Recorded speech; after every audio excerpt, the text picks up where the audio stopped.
Hey, y'all, come look at this. Did you know that the early Muslims believed that Jesus Christ actually died and resurrected? I'll prove it with crystal clear evidence from the early Islamic books, so please watch the entire video and pay attention. In the Quran, in chapter 3, ayah 55, Allah himself said, "O Isa, I shall make thee die and lift you to myself."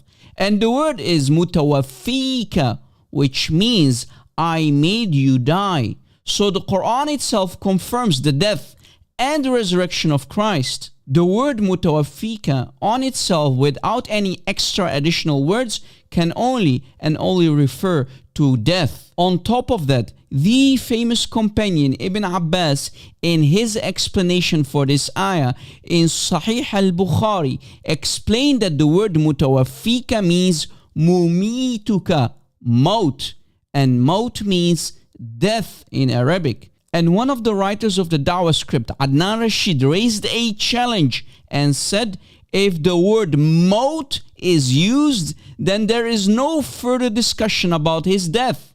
If in this case, if the term maut was used for Jesus Christ, then there would be no discussion here. If there was a term, if in this case, if the term maut was used for Jesus Christ, then there would be no discussion here. In the Arabic language, the specific word for death is maut.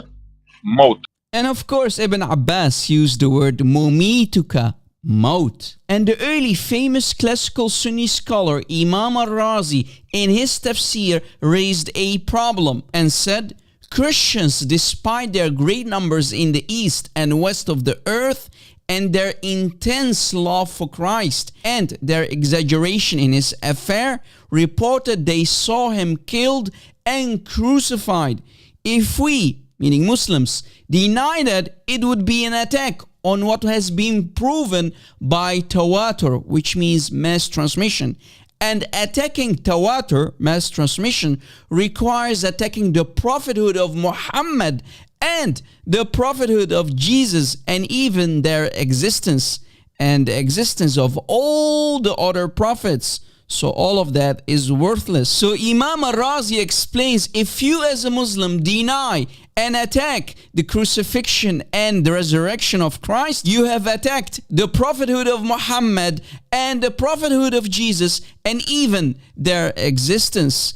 And on top of all that, the existence of all the other prophets. So all of that is worthless. And Imam Malik, the Mufti of Medina and founding father of the Maliki Sunni school or madhab, believed that Jesus died when he was 33 years old.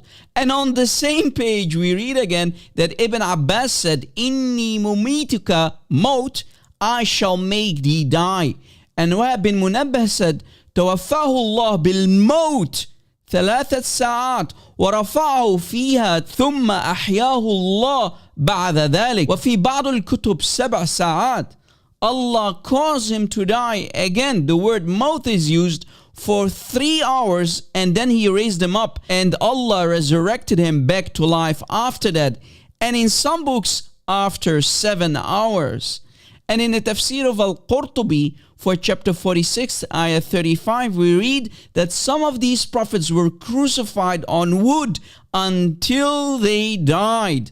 Now, which prophet in the history of all the prophets was crucified and killed but Jesus Christ? Of course, no one else but the Messiah, Jesus Christ, was crucified. So why would anyone want to become a Muslim if the early Muslims believed that Jesus died? Amazing. On top of that, there is not even one authentic hadith from the mouth of the Prophet of Islam where Muhammad himself denies the death and crucifixion of Christ. Not even one. So much later Muslims had to come and corrupt the early Islamic belief. Else the Muslims of today have to agree with the basic Christian belief. Jesus died on the cross and resurrected on the 3rd day. Now you might ask, when and by who was this early Muslim belief corrupted or changed? Who exactly changed this early Muslim belief? Well, we find an interesting tiny little shift much later on in history.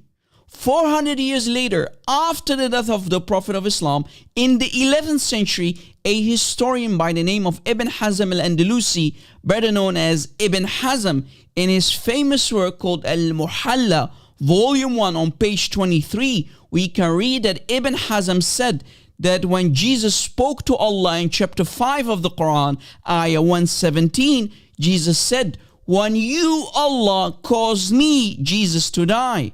Ibn Hazm said, it is wafat al-maut. It is actual death of Jesus. Jesus did actually die. So Ibn Hazm did not deny the death of Jesus. He actually believed in the death of Christ and confirmed that Jesus died.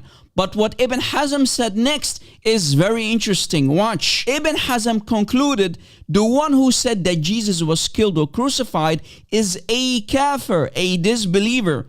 Notice, Ibn Hazm did not deny that Jesus actually died, but what he denies is that Jesus was killed or crucified.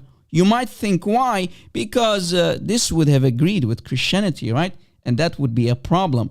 So that's the only flavor which Ibn Hazm added in his personal explanation for this verse in the Quran. So what did we learn today and what can we conclude?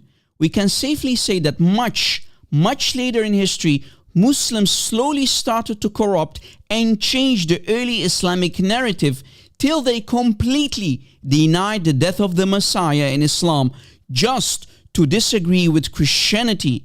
We have proven that the early Muslim belief was that Jesus Christ did die, but later on Muslims corrupted Islam with their false personal interpretations. Yet these hypocrites claimed that we have corrupted our scriptures. Please share this video on social media and let it go viral and stay away from Islam.